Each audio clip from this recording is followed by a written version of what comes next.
ఈనాడు కాలంలో ఈ గర్వం అనేది మనిషిని వేడిస్తుంది. అయితే దేవుడు చూశాడు, ఏం చేశాడు? చూసి పైనుంచి ఒక హస్తం వచ్చి ఆయన కూర్చున్నాక ఏమంటుంది? గోడ మీద రాశాడు. ఏమని? మేనే మేనే టేక్ కేర్, మేనే మేనే టేక్ కేర్ ఓపార్చేయాలని రాశాడు. మేనే మేనే టేక్ కేర్ ఓపార్చేయాలంటే ఆ భాష ఎవరికి అర్థం కాదు. ఆయన గ్రీకు భాష మాట్లాడతాడేకుండా ఈ యొక్క రాజు ఆ భాషలో మేనే మేనే టేక్ కేర్ అని రాశాడు. ఇది ఉపాధ్యాయులు అర్థం కావట్లా. శాస్త్రులు జ్ఞానులు అనేక మంది వచ్చారు, ఎవరు కూడా సమాధానం చెప్పలేకపోతే దీనికి అర్థమే చెప్పలేకపోతున్నా. ఒక రోజున అడిగాడు, ఏం చేయాలి అర్థం కావట్లా. కలవరిస్తుంది, కలగలుగుతుంది, చెయ్య వచ్చేసింది, గోడ మీద రాసింది. ఈ గోడకు అర్థమేంటి, పేరుకి అర్థమేంటి అని గడగడ ఒరిగిపోతున్నాడు. తన భార్య అంటుంది, మన ప్రాంతంలో దేవదూత స్వరూపము కలిగిన వ్యక్తి ఒక ఆయన ఉన్నాడు. మీ నాన్న కాలంలో మీ నాన్న కలగంటే కలక సమాధానం చెప్పినప్పుడు అట్టగే జరిగింది కదా. అలాంటి దేవదూత స్వరూపం కలిగిన ఒక వ్యక్తి ఉన్నాడు, ఆయనే దానియేలు అని చెప్పారు. దేవునికి స్తోత్రం. అంటే దానియేలు ప్రార్థన పరుడండి. దానియేలు శక్తి కలిగినాడు. దానియేలు ప్రార్థన పరుడు. దానియేలు ప్రార్థన చేయడం వల్లంటే టైం కూడా తెలియదంట. ఇంకో విషయం చెప్పనా, ఒకసారి భయంకరమైన యుద్ధం జరుగుతా రెడీ అయిపోయింది. దానియేలు ఆత్మ దానియేలు ప్రార్థన సమాధానం చెప్పడానికి దేవదూత వస్తుందంట. దేవదూత వస్తుంటే సైతాన్ ఏం చేశారంటే గోడలా కట్టేసి రాకుండా చేశారండి. ఏది? ఈ ప్రార్థన పైకి వెళ్ళకుండా చేద్దామని చూశారండి, పైకి వెళ్ళకుండా. కానీ దానియేలు చేస్తున్న ప్రార్థన అంట ఆ దెయ్యాలకు మధ్యలో నెరలిచ్చి లోపల పైకి వెళ్ళిపోయిందంట ప్రార్థన. అంటే మన ప్రార్థనలా ఆ ప్రార్థన లేదు, అలాంటి ప్రార్థన. అప్పుడు దేవదూత వచ్చి వాళ్ళు జయించి గడగడ వణికించి దానియేలు దేవుడు సమాధానం చెప్పి, దానియేలు సింహాల భవనంలో ఉంటేనే సింహాలు నోళ్ళు చూపించాయి. దానియేలు యొక్క ప్రార్థన పరుడు, దానియేలు దర్శనం కలిగిన వాడు, దానియేలు జ్ఞానం కలిగిన వాడు, దానియేలు మంచి దేవుని యొక్క సంబంధిగా ఉన్నాడు, దేవుని మాట వినేవాడు. అలాంటి దానియేలు దేవదూత రూపం కలిగిన ఒక దానియేలు ఉన్నాడు.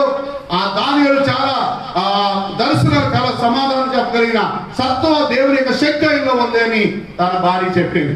సరే దానియేలు పిలిచాడు, బాబు ఇది పరిస్థితి, ఎందుకన్నా నాకు అర్థం కావట్లేదు, ఈ యొక్క మాటకు అర్థం కావట్లేదు అనేవాడికి 24 రోజుల్లో చక్కగా చెబుతున్నాడు. మేనే టేకెల్ ఉపాధ్యాయులంటే మేనే అనగా దేవుడు నీ ప్రభుత్వాన్ని లెక్కేశాడు. నీలో గర్వం బయలుదేరింది. దేవుడు నిన్ను చూశాడు. ఏం చేశాడంటే నీ ప్రభుత్వం చూశాడు, నిన్ను చూశాడు, ముందు నీ బతుకును చూశాడు. అమ్మ ఇంటున్నారా, ఈ లోకంలో మనిషి సాగుకు ముందు దేవుడు ప్రతి మనిషిని చూస్తాడు.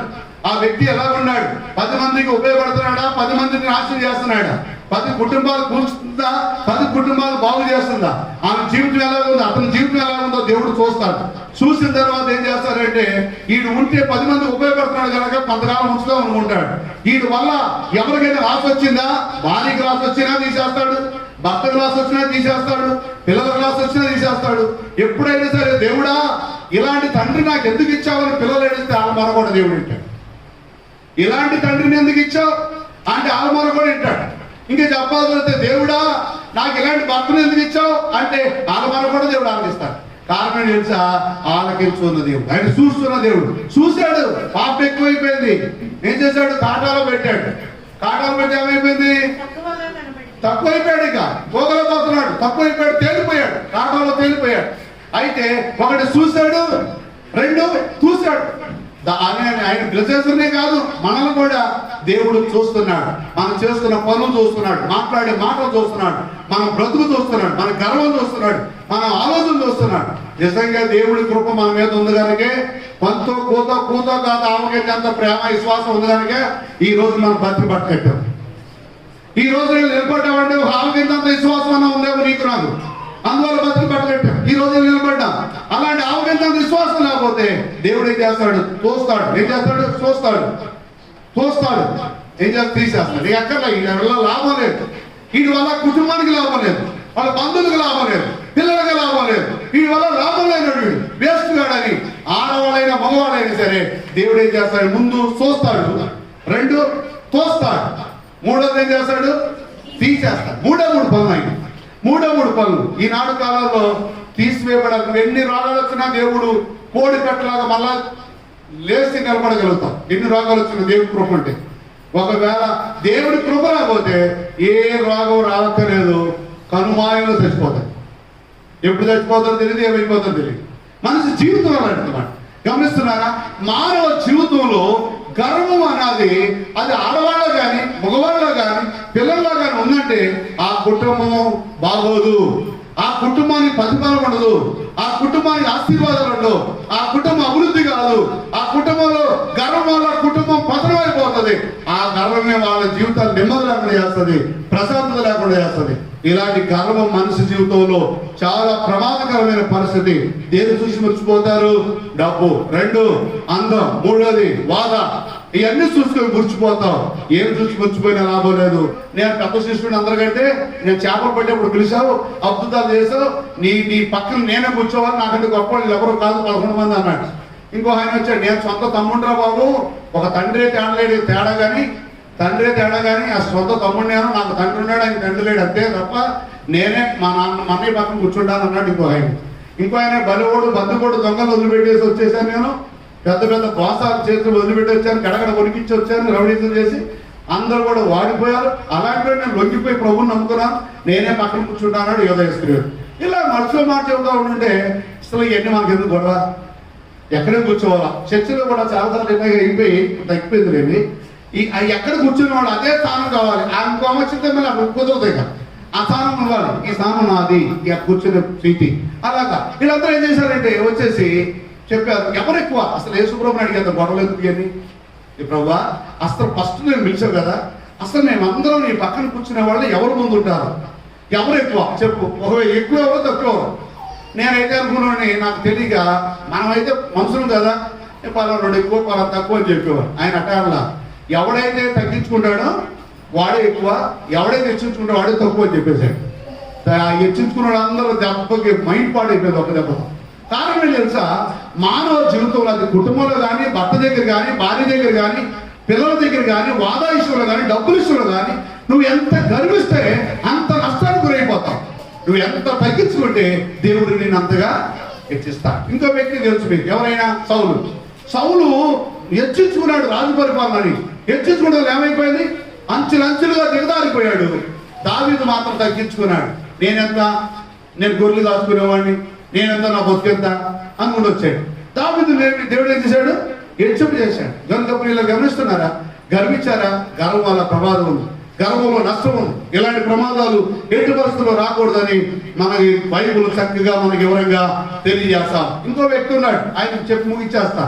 ఎవరంటే మొదటి సమయాలు గ్రంథం 17వ అధ్యాయం 1వ వచనంలో ఆయన దేని చూసి గర్వించాడంటే బాగా బలాన్ని చూసి గర్వించాడు.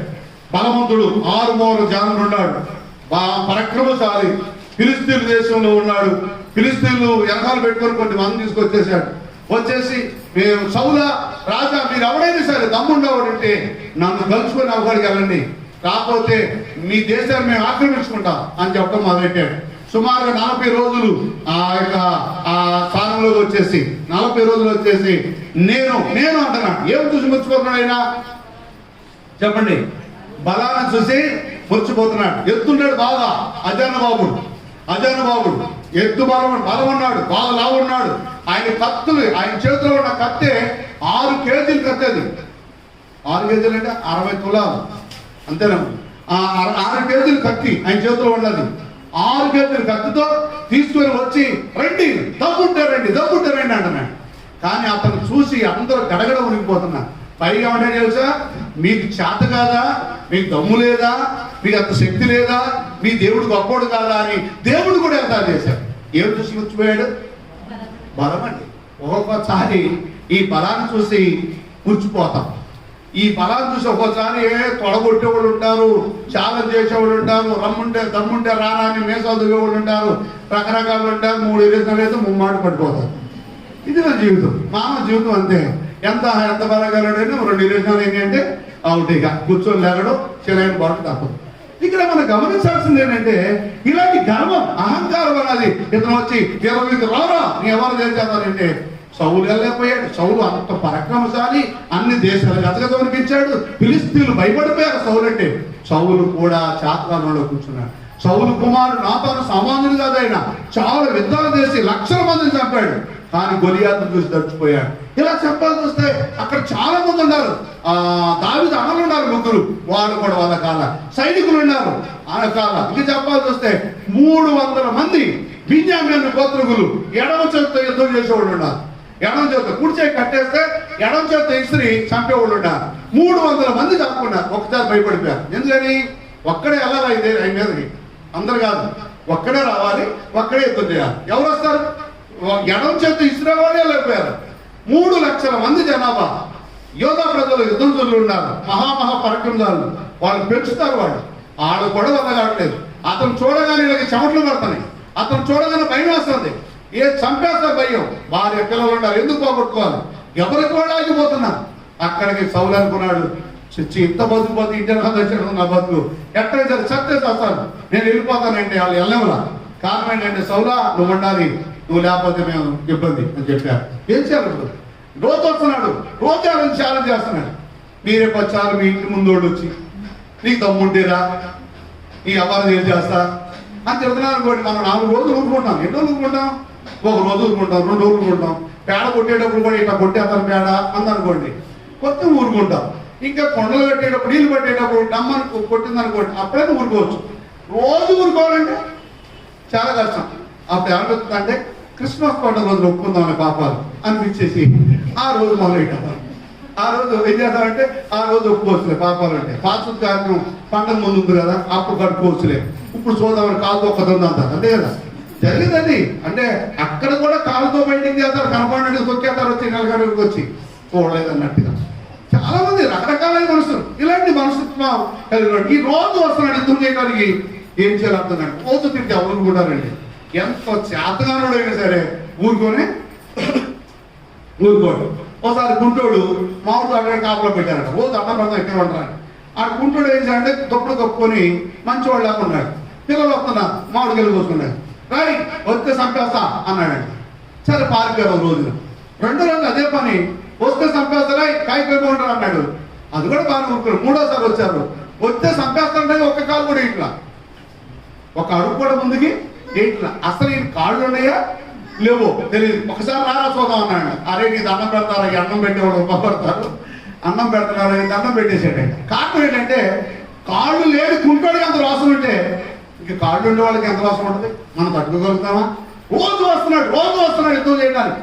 కానీ ఏం చేయాలి అర్థం కాని పరిస్థితుల్లో దావీదు ఒక రొట్టెలు తీసుకొని 4 అన్నోళ్ళకి ఎత్తకు వచ్చాడు. చుట్టుగట్టలేదు. కానీ వచ్చేటప్పుడు ఈ వార్త అన్నాడు. ఏ వార్త?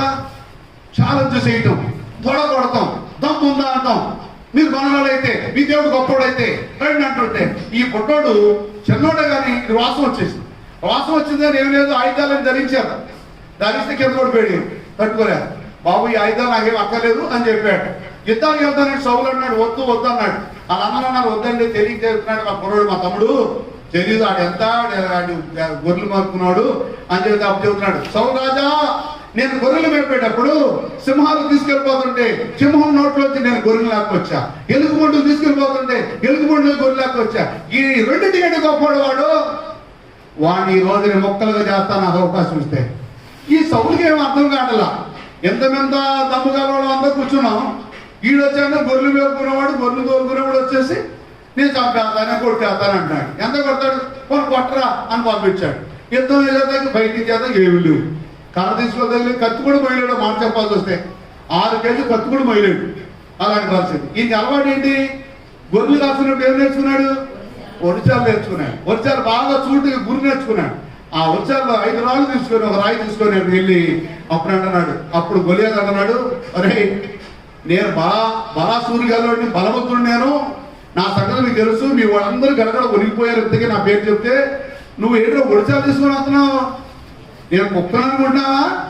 నేను పనికిరాను అనుకుంటున్నావు ఏంటి? అసలు నా గురించి నీకు ఏమనిపిస్తుందో? నీకు వీళ్ళందరిగానూ నేను అజానుబాబులో కనబడి భయపడిపోయి గడగడ ఉనిపోయి చెవులు పట్టియాను. మరి నువ్వేంటిరా చెన్నై ఉడిచాలు తీసుకొని కుక్క దొరినట్టు తోలుకుంటున్నావు అని అడిగితే అప్పుడు అంటున్నాడు, యుద్ధము యెహోవాది. సపలు కొట్టేది.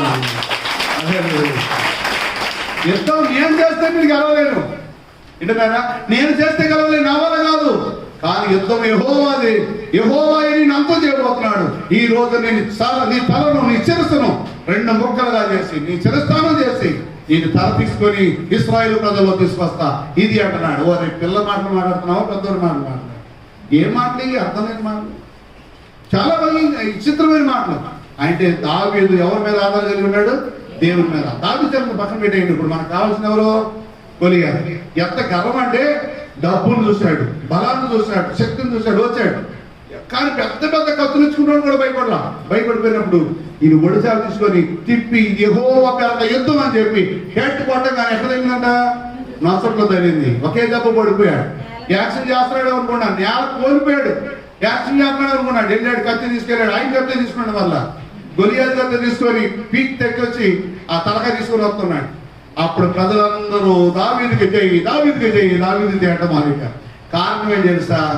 గర్విష్ఠులకు దేవుడు గర్వాన్ని అనదోస్తాడు. ఈ రోజు మన ప్రసంగం ఏంటంటే ప్రపంచమంతా కూడా అన్ని రంగాలు, అన్ని కులాలు, అన్ని జాతులు ఉండాల్సింది ఏంటంటే భయంకరమైన 7. మొదటిది ఏంటి తెలుసా? గర్వం. ఈ గర్వం లేని వాళ్ళు ఎవరైనా చేయబెట్టమంటే ఎవరి వల్ల కాదు. ఒకవేళ మీరు ఎత్తినా అది నమ్మటానికి సాధ్యం కాదు. మార్కులు ఎక్కువ వస్తేనే స్కూల్లోనే వెంటనే వచ్చేస్తాను, ఎన్ని మార్కులు వచ్చారు తెలుసా అంటది. అంతే. అంటే ఇక్కడ చెప్పాల్సి వచ్చి గర్వం లేని వాళ్ళు ఎవరు లేదు, అందరికీ ఉంది. ఏమనండి? గర్వం ఉంది. మీరు అంటారు పాస్టర్లకు కూడా ఉందండి గర్వం. పాస్టర్లు మహాగర్వం ఉండదు, ఇంకా మీకంటే ఎక్కువ ఉండదు. ఎందుకు తెలుసా? వాళ్ళు బాగా డబ్బులు వచ్చిన తర్వాత, కార్లు కొన్న తర్వాత కారు మీద కూర్చొని ఒకడు బూట్లు లాగేటప్పుడు బైబుల్ పట్టుకుంటూ బైబుల్ కూడా మెరుగేగా అంత టైంగా మారిపోతాడు. ఎందుకంటే గర్వం.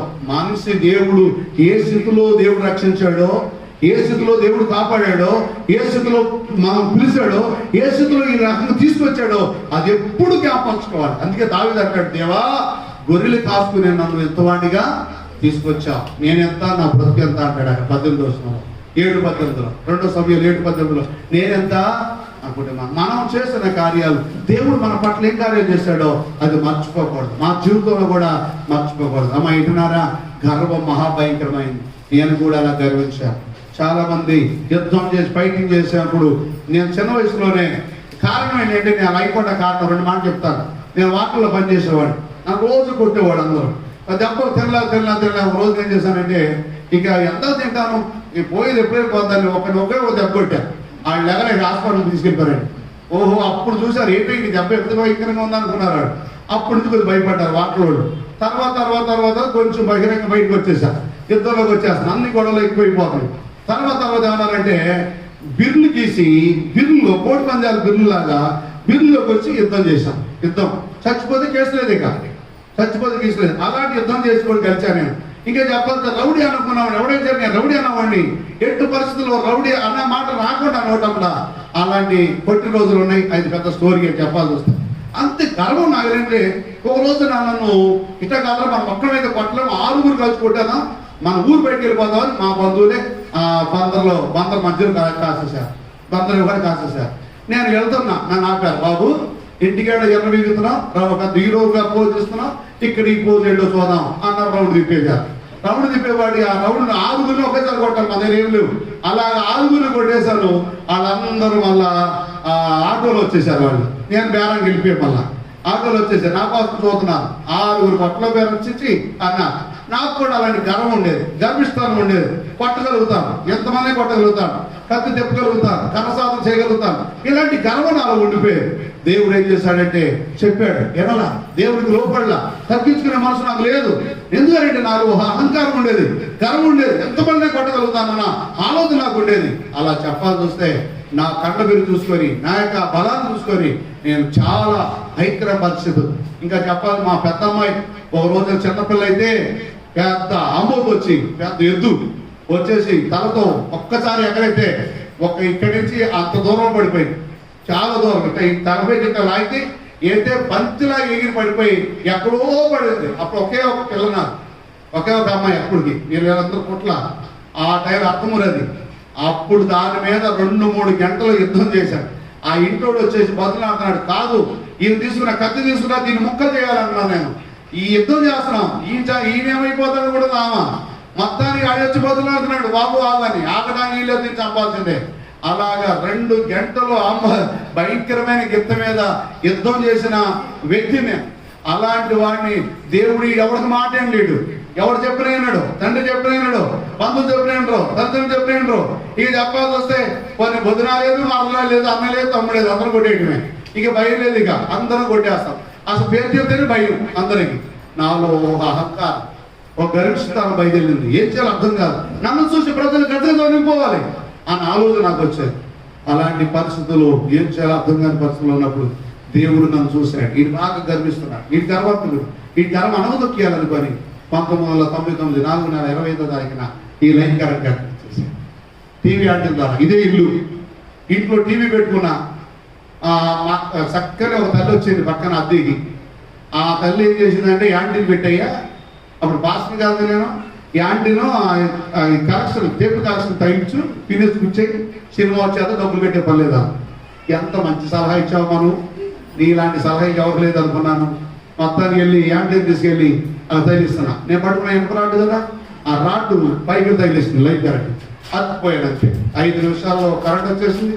చేతులు పైకి పోయి, ఈ 2 చేతులు పైకి పోయి, కాలు పైకి పోయింది, కరెంట్ అంత లోపలికి వెళ్ళిపోయింది, రక్తం అంతా పీల్చేసింది, పిప్పి చేసి పక్కన పెట్టేసింది.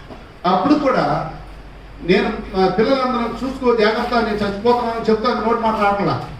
5 నిమిషాలు అయిపోయిన తర్వాత ఈ కరెంటు ఫీజు దాని ఏమంటారు, పిచ్చు ట్యూబను ఈ మేలు, ఈ రెండింటిలో కరెంట్ వచ్చేసి 2 డామ్మలు పోయిపోయాయి. ఈ డామ్మలు ఎప్పుడు పోయి చుట్టుపక్కల అందరూ వచ్చారు. ఈ సీను కూడా ఉన్నాడు, ఇక్కడ ఉన్నాడు కదా, అప్పుడు ఉన్నాడు లేరు అన్నాడు. ఆ చుట్టుపక్కల అందరూ వచ్చారు.